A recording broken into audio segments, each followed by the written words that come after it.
Have you ever felt कि life में decisions लेना इतना इजी नहीं होता? जॉब चूज करना हो, बिजनेस स्टार्ट करना हो या किसी अपॉर्चुनिटी को हाँ बोलना हो, हर बार एक डाउट होता है, क्या ये डिसीजन सही है? आज मैं आपको बताने वाली हूँ कि आपके लाइफ के ऑलमोस्ट हर डिसीजन के पीछे इकोनॉमिक्स का लॉजिक होता है। Hi everyone, I am Dr. Deepti Sharma and today we'll understand economics not as a subject but as a way of thinking. चलिए एक सिंपल स्टोरी से समझाती हूँ आपको। सपोज आपके पास एक सिक्योर जॉब है, सैलरी अच्छी है, लाइफ स्टेबल है, बट आपके अंदर एक ड्रीम है अपना बिजनेस स्टार्ट करने का। अब आप क्या करोगे? जॉब कंटिन्यू करोगे या रिस्क लोगे? अगर आप जॉब चूज करते हो तो आपने बिजनेस का चांस छोड़ दिया, और अगर बिजनेस चूज करते हो तो आपने अपनी सैलरी, कंफर्ट, स्टेबिलिटी छोड़ दी। एक इंपॉर्टेंट चीज हो रही है, आप सिर्फ एक चीज चूज नहीं कर रहे, आप कुछ और सेक्रीफाइस भी कर रहे हो, और इसी सेक्रीफाइस को कहते हैं opportunity cost. So remember, life का हर डिसीजन हिडन कॉस्ट के साथ आता है, बस प्रॉब्लम ये है हम उसे इग्नोर कर देते हैं। नाउ स्टूडेंट्स, अब आप मान लीजिए आपने बिजनेस स्टार्ट कर लिया। आप सोच रहे हो मैं मार्केट का किंग बनूंगा या मैं मार्केट की क्वीन बनूंगी, बट मार्केट में आप अकेले नहीं हो, एक और कॉम्पिटिटर भी है। अब आप डिसाइड करते हो कि प्राइस कम कर देता हूँ, कस्टमर्स अट्रैक्ट होने लगेंगे, बट आपका दिमाग क्या कह रहा है, अगर मैंने प्राइस कम किया तो वो भी प्राइस कम कर देगा, और फिर क्या होगा, दोनों के पास कस्टमर्स तो आ जाएंगे बट प्रॉफिट दोनों का कम हो जाएगा। और अगर आप प्राइस बढ़ाते हो तो कस्टमर्स उसके पास चले जाएंगे। वेरी कंफ्यूजिंग है ना? कंफ्यूजिंग सिचुएशन है। यहां आपका डिसीजन आपका नहीं है, ये डिपेंड कर रहा है दूसरे के डिसीजन पे। And students, this is called game theory.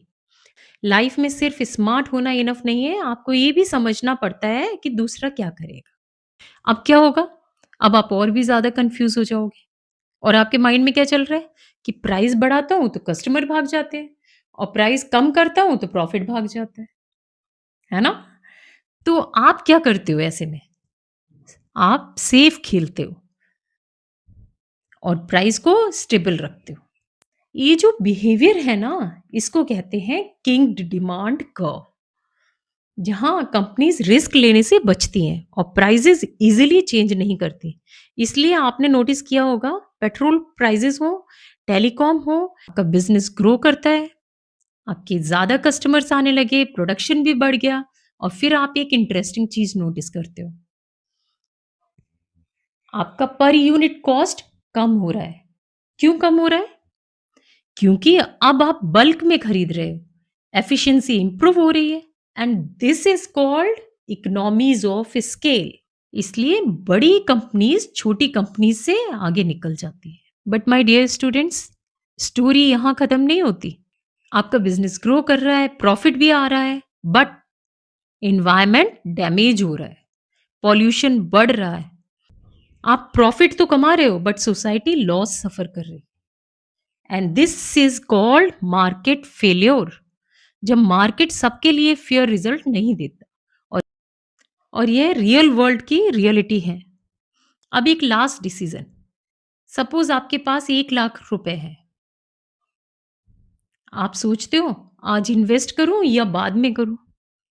Obviously आज का पैसा ज्यादा वैल्यूएबल है, क्योंकि उसे आप ग्रो कर सकते हो, and this is called time value of money. आज का पैसा कल से ज्यादा पावरफुल होता है, रिमेंबर दिस। तो देखा आपने स्टूडेंट्स, ये सब अलग अलग चैप्टर्स नहीं है, ये आपकी लाइफ के डिसीजंस हैं। इकोनॉमिक्स सिर्फ सब्जेक्ट नहीं है, ये सोचने का तरीका है। अगर आपने यह समझ लिया तो आप सिर्फ इकोनॉमिक्स नहीं, लाइफ के डिसीजन समझने लगोगे। So don't wait, subscribe now, because I promise you I'll keep making economics simple, practical and powerful for you.